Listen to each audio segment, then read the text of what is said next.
자, 이번엔 뉴턴의 운동 법칙 관련된 문제 같이 풀어보도록 하죠.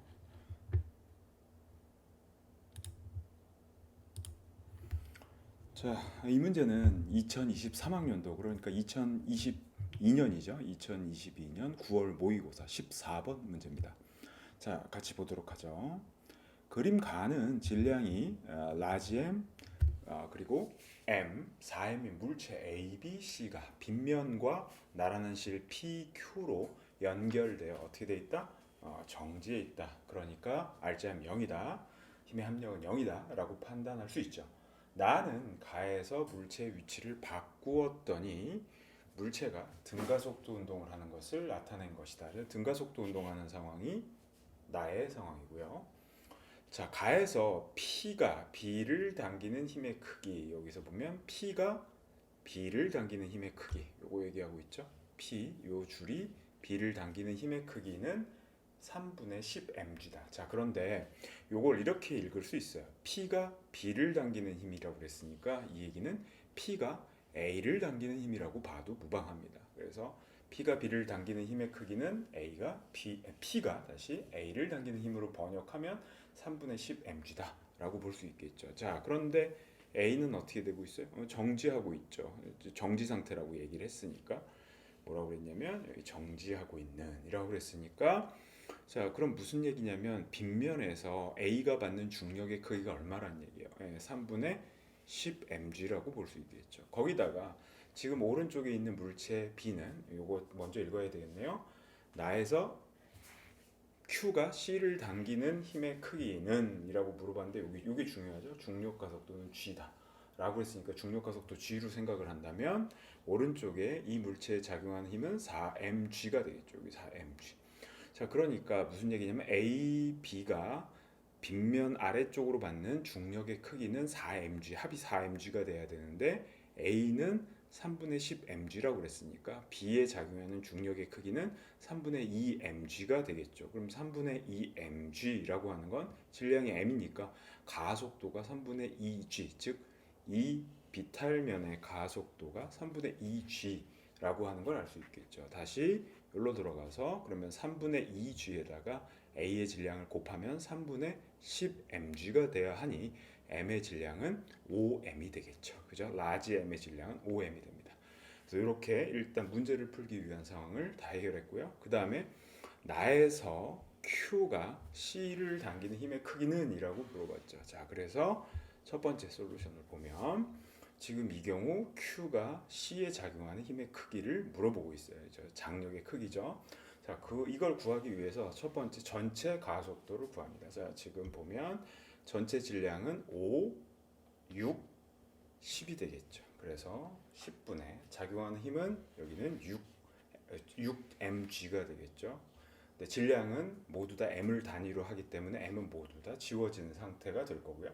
그래서 10분의 6 빼기 여기는 4, 질량이 4인데 가속도는 3분의 2라고 그랬죠. 그러니까 3분의 8 빼주면 g를 곱해주면 3분의 1g가 이 개의 시스템의 가속도가 되는 거예요. 그러니까 지금 이런 물체 있죠. 이 물체 덩어리 얘들의 전체 가속도가 그죠? 3분의 1g라는 얘기를 하고 있는 거예요. 자, 그렇다면 이것의 R자임은 얼마가 되냐면 3분의 1g, 지금 C의 R자임이에요. C의 R자임은 3분의 1g에다가 4m을 곱하면 되겠죠. 그러면 3분의 4mg가 될 거고, 이것은 장력에서, 그죠? 장력, 이게 R자임이 3분의 4mg가 되고, 장력에서 아래쪽으로 받는 힘인 4 곱하기 3분의 2g만큼 빼준 게 3분의 4mg가 되겠죠. 다시 이건 R자임이에요. R자임이 3분의 4mg인데 물체에 작용하는 힘은 장력과 중력이 있죠. 장력은 T고 중력은 4 곱하기 3분의 2g가 되는 거니까 장력은 4mg가 돼서 답은 보기에 2번이 되겠네요. 자, 이게 첫 번째 풀이고요. 자, 두 번째 풀이는 이런 게 있어요. 이거를 이제 기억하고 있으면 저런 장력 문제는 좀 비교적 편하게 풀 수 있겠죠. 자, 물체를 상정을 해봐. 왼쪽에 물체 A가 1이 있고 물체 오른쪽에 2가 있어요. 그런데 1에 작용하는 외력, 그러니까 장력을 제외한 힘이에요. 외력을 A라고 하고 EXA라고 하고 오른쪽을 EXB라고 해봅시다. 자, 그러면 일단 2의 가속도 m2 얘들이 지금 같이 움직이는 거예요. 그리고 하나 더 준비해 줘야 될 걸 오른쪽을 플러스 왼쪽을 마이너스. 그리고 요 힘 같은 경우 지금 방향이 주어져 있지 않은 거예요. 자, 그런 경우 우리가 두 번째 m2의 가속도를 구하면 a2는 m2분의 fexb 마이너스 t라고 쓸 수 있을 거예요. 자, 이건 방향을 모르는 상태죠.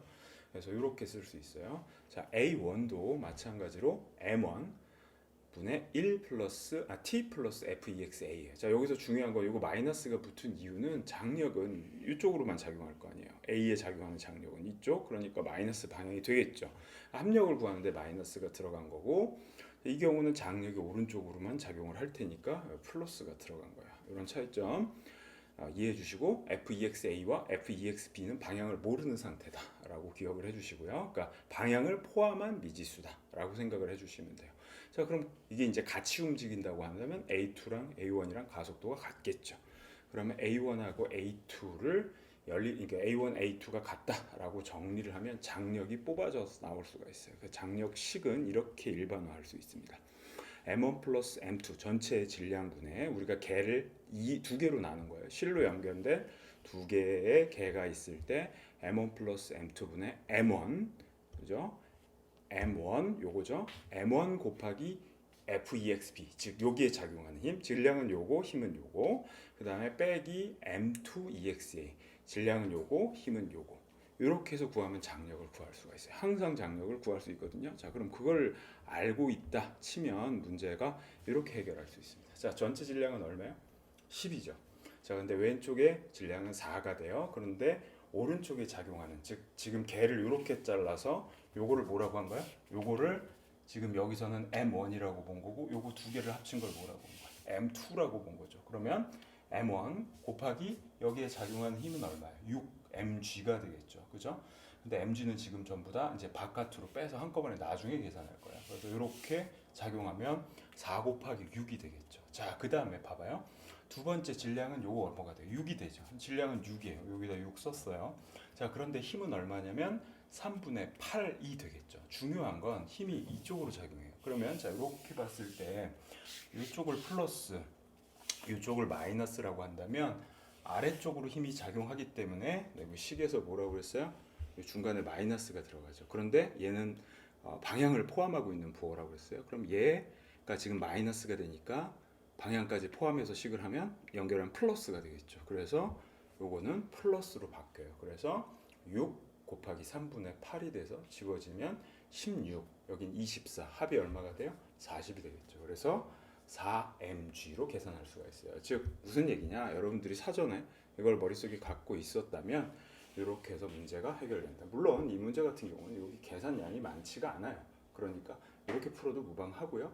그다음에 기억하고 있었다면 이렇게 혹은 이 두 가지 방식을 갖고 크로스 체크를 할 수가 있겠죠. 자, 이렇게 해서 뉴턴의 운동 법칙 문제를 해결해 봤습니다. 뉴턴의 운동 법칙 중에 제 2법칙을 사용하는 문제를 풀었다고 보시면 됩니다.